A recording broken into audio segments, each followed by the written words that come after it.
பிரியமானவர்களே, கர்த்தர் உங்களை ஆசீர்வதிப்பாராக. கர்த்தருடைய கிருபையின் சமூகம் உங்களோடு கூட இருப்பதாக. மேல ஒரு வசனம் போட்டிருக்கேன் பாருங்க. தேவன் வெளிச்சம் உண்டாக கடவுது என்றார், வெளிச்சம் உண்டாயிற்று. வெளிச்சம் நல்லது என்று கண்டார். தேவன் வெளிச்சத்தையும் இருளையும் வெவ்வேறாக பிரித்தார். கர்த்தருக்கு ஸ்தோத்திரம். கர்த்தருடைய வார்த்தை ரொம்ப கனம் பொருந்திய வார்த்தை. அந்த கனம் பொருந்திய வார்த்தையை நம்ம எந்த அளவுக்கு நம்ம இருதயத்தில் கனப்படுத்துகிறோமோ நம்ம வாழ்க்கை ஆசீர்வாதமாக இருக்கும். அந்த வசனத்தை, அந்த வார்த்தைகளை விசுவாசிக்கணும்.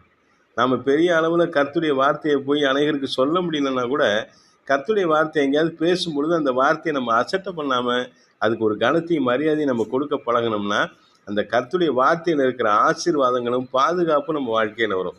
கர்த்தருடைய வார்த்தை நம்மளை பராமரிக்கும். அவர் சொன்னால் அப்படியே நடக்கும். வெளிச்சம் உண்டாக கிடவுதுன்னா வெளிச்சம் உண்டாகும். உங்கள் வாழ்க்கை ஆசீர்வாதமாக இருக்குன்னு அவர் சொன்னார்னா, கர்த்தருடைய வார்த்தை அப்படியே உங்கள் வாழ்க்கையில் நிறைவேறும்.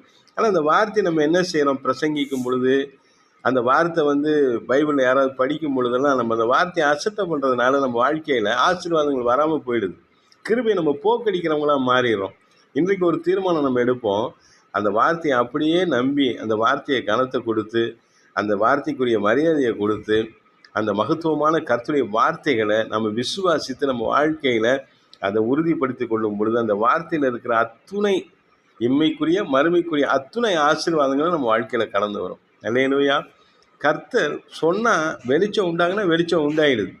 அந்த வெளிச்சம் நல்லதுன்னு சொல்கிறாரு, நல்லது. அந்த இருளையும் வெளிச்சத்தையும் ரெண்டாக பிரிக்கிறார். அந்த வெளிச்சம் நன்மை. நம்ம வாழ்க்கையில் வெளிச்சம் வரணும்.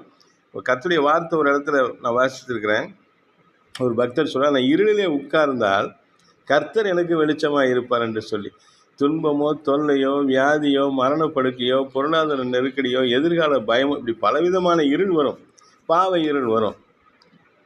சில பேருடைய நெருக்கடியான மனுஷங்களுடைய நெருக்கடி, சில விதமான போராட்டம். இந்த இருளெல்லாம் விலகுவதற்கு கர்த்தர் நமக்கு வெளிச்சத்தை தரார். அவரே வெளிச்சமாக இருக்கிறார். நம்ம வாழ்க்கையில் சோர்ந்து போகாமல் கர்த்தருடைய வார்த்தையை நம்ம வாழ்க்கையில் எடுத்து பயன்படுத்த ஆரம்பிப்போம். கர்த்தர் நமக்கு வெளிச்சமாக இருப்பார். கர்த்தருடைய வார்த்தை நமக்கு வெளிச்சமாக இருக்கும். பரிசுத்த ஆவியானவர் நமக்கு வெளிச்சத்தை கொண்டு வருவார். பிதாவாகிய தேவன் எப்பொழுதும் நமக்கு வெளிச்சமாகவே இருப்பார்.